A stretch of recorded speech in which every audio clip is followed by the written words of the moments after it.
mai dư để bầu hay nè Giêsu nếu mà cúp đỡ số dư bị ngon đồ hoa nhà số anh hàng đứa ha hàng chỗ lệ lên thế dư để ba bể đi để bầu hay ta chú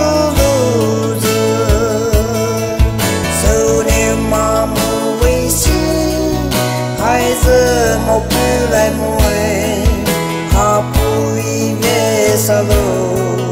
để bỏ bữa hà đê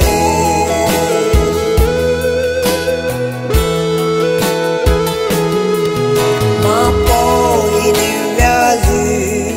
để bỏ mà đi sớm muối hà bụi nè đi khi nè hà vía hay sớm bay rồi mai đưa đi cha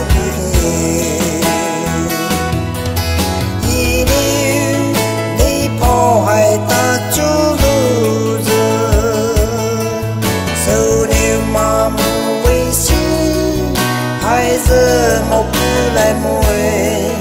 hà bụi về xa lô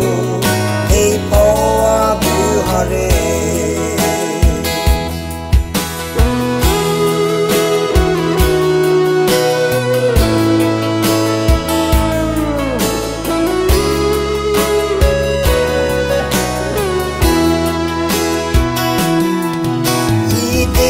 bầu hàng đứa kỳ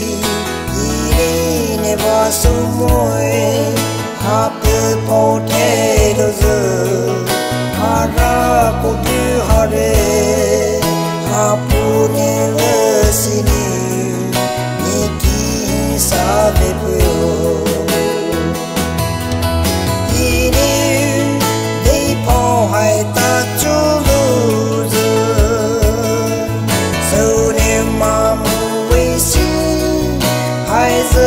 một bữa lại muối hà bụi về xa lô